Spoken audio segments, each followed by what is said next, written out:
May natuklasan si Treasure Hunter. Mga palatandaan ito na posibleng may ibinaong ginto kayamanan sa lugar.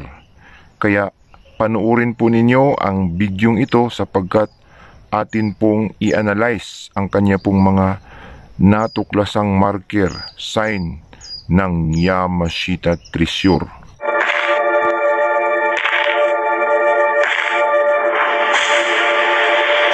Welcome treasure hunters all over the Philippines. Welcome to my channel. Naniniwala ba kayo sa kasabihang ang naghahanap ay makakatagpo?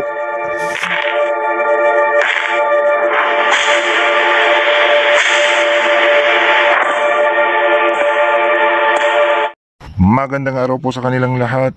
Maayong adlaw kaninyong tanan, naimbag na aldaw kada kayo amin Luzon, Visayas, Mindanao. Tayo na naman po ay magbabalik sa isa na naman pong nakakamanghang topic tungkol po sa Yamashita Treasure Hunting. At ang ating topic nga na ibabahagi sa inyo sa araw po na ito ay tungkol po sa isa na namang video na ipinadala sa atin mula po sa ating kababayang treasure hunter mula po sa kabundukan na nakatuklas ng posibleng pinagbabaunan ng kayamanan ng mga Japanese Imperial Army noong Second World War. Kaya tutok po kayo sapagkat atin po itong i-analyze at bibigyan po natin ng pinakamalapit nitong kahulugan mula po sa Japanese Code o Yamashita Treasure Code, ang kanya pong mga natagpuang sign, markers ng Yamashita Treasure. Isa na naman pong napakagandang topic ang atin pong ibabahagi sa inyo sa araw po na ito, tungkol nga po dito sa naibahagi sa ating video. Ipinadala sa ating video mula po sa ating kababayang Yamashita Treasure Hunter na nakatuklas po ng mga sign, markers ng posibleng ibinaong kayamanan sa kabundukan. Walang iba po ang Yamashita Treasure. Ito nga ay mga palatandaang nagsasabi na may sikreto sa lugar na itinago. Itong mga batong ito, sa atin pong makikita, mapapansin natin na ito po ay sadyang hinugis ng tao, sapagkat ito po ay may mapapansin tayong magandang mga palatandaan. Isa pong uri ng hayop, no, na nakataob, na hindi mawari, hindi natin maintindihan, at may mga nakaukit sa bato na mga tuldok, no? May mga disenyo na kung saan ginawa po ito ng mga kamay ng tao. Mapapansin natin parang box yung ilalim, parang kurting gold bar, may mga nakaukit na dot sa bato. Ginawa po itong mga stone map o mapa ng mga Japanese Imperial Army bilang marker sa kanila pong itinanil na mga ginto o treasure sa lugar, no? Atin po itong bibigyan ng analyzation, atin pong bibigyan ito ng pinakamalapit nitong kahulugan mula po sa Yamashita Treasure Code. So mapapansin natin itong mga batong ito na may mga nakaukit na parang mata, no? Parang hayop, no? May mga ibig sabihin yan. Ito po ay mapa, stone map na magsasabi kung ano po ang ibig sabihin nito ay naroon ang itinagong kayamanan. At pag sinabing ito po ay mapa, ay sinasabi niya kung nasaang lugar, anong lugar posibleng ibinaon ang kayamanan ng Yamashita Treasure. So makikita natin ito pong batong ito ay hugis puso, no? Heart shape. Heart shape po ito at mapa po ito ng Yamashita Treasure na may kahulugan po na divided treasures into two treasure vaults, no? Dalawang treasure sa bundok. At ito pong mga naka-X ay mga dot na rock formations. Kalimitan po mga bato ito. At ito pong mga guhit ay mga creek, no? Mga sapa. Palatandaan ng Yamashita Treasure sa sapa, sa creek. At yung mga tuldok na yan madalas yan po ay sign ng mga bato, purma ng mga bato, rock formations. Diyan po kapag nag-drone ay mapapansin natin na ang mga bato at yung creek ay ganun ang sistema. Yun po ay mapa ng mga Japanese Imperial Army sa kanila pong pinagtataguan ng kayamanan. Sa makatwid, ang kayamanan ay posibleng naitanil sa magkabilaang pisngi ng bundok. So na-divide po kasi yan sa creek, no? Ayon po doon sa mapa. At itong makikita natin isang uri po ng hayop na nakadapa, no? Na para siyang lizard, no?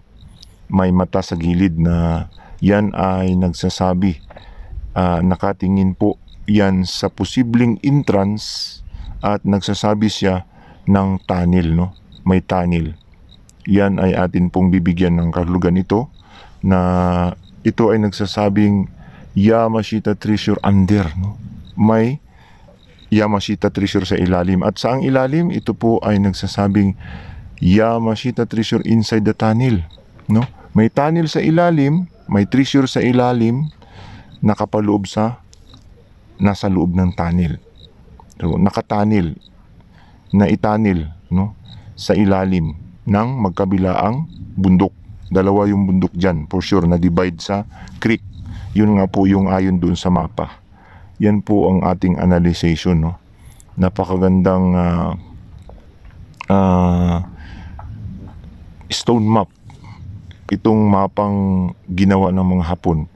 So makikita natin nga itong dalawang mata na ito, makikita natin yan po ay divided treasures din. Sinutusok-tusok niya yung kaliwa, malalim. Yung kanan ay medyo mababaw. Yan po ay dalawang treasure deposit, no? Dalawang Yamashita treasure. Yan nga ay two treasure deposit divided into two treasure deposit. So, parehas dun sa heart ang meaning niya. Dalawa. 1 and 2, isang malalim, isang mababaw, no? Medyo hindi ganun kalalim yung isa sa right side. Yung sa left side, medyo malalim. Yan po ang nakadesign dyan po sa bato. Yan po ay treasure map, stone map. So, nagtuturo yan ng Yamashita treasure, pero hindi yan nagtuturo ng direkta. May mga hidden treasure marker sa area na nagsasabing doon ang sikreto, doon ang susundan, nakatanil. At posibleng yung tinuturo niya yan ng mapa, no? Mapapansin natin yan ay kaparehas doon sa bato, no? Magkaitsura sila doon sa bato, heart shape din yung bato.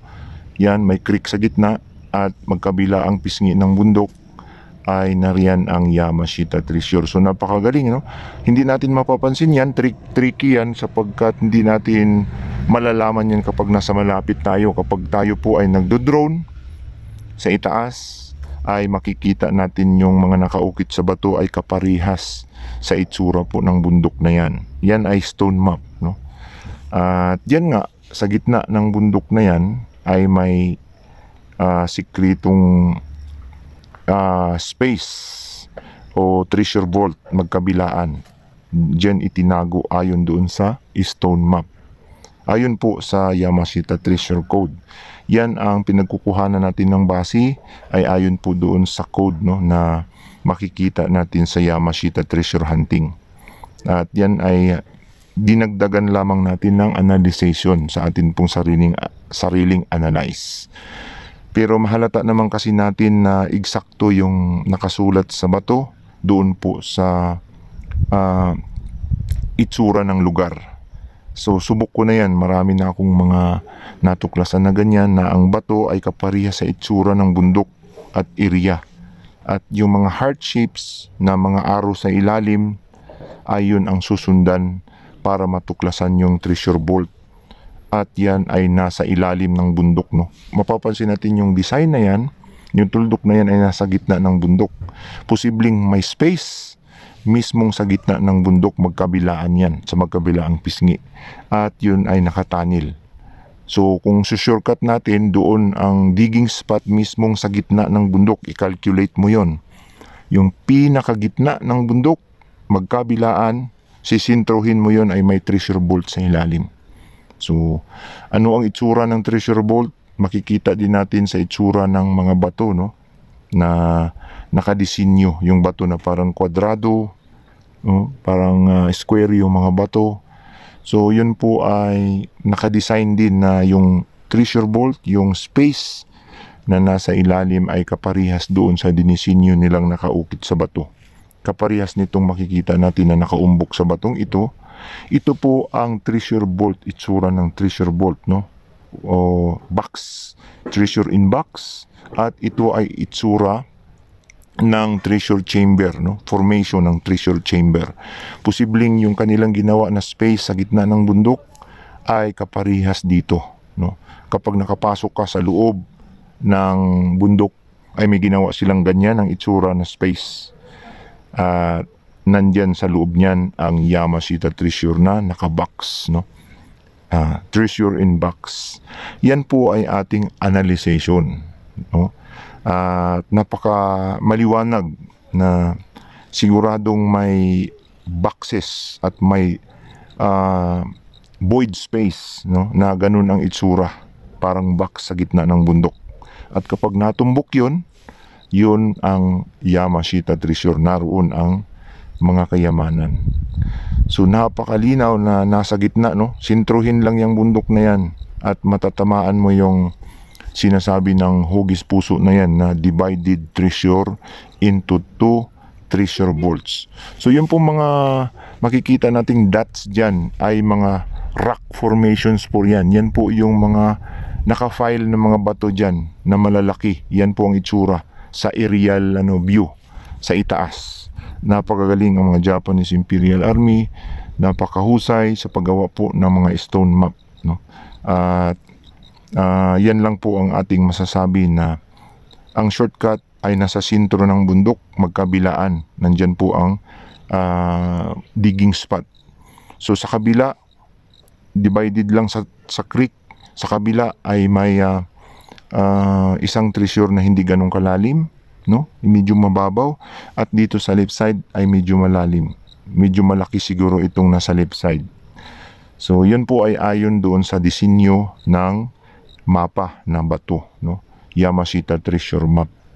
So sa lahat po ng mga marurunong, magagaling, pwede po kayong magdagdag po ng inyong mga komento o magbigay din ng inyong analyzation dito po sa kanya pong naipadalang bidyong na-discovery ng atin pong kababayang treasure hunter na klarong-klaro na ito po ay Yamashita treasure sign markers. So sana po ay nag-enjoy na naman kayo sa isa na naman pong napakagandang topic, nakakamanghang topic tungkol po sa Yamashita treasure hunting. At hanggang dito na lamang po. Sana po ay mayroon na naman tayong napulot na aral, natutunan dito po sa aking naibahagi sa inyong mga sign, markers mula po sa ating kababayang Yamashita treasure hunter. Hanggang sa susunod, ito po ang inyong ka-treasure hunter nagsasabing kapag tayo po ay naghahanap, tayo ay tiyak na makakahanap.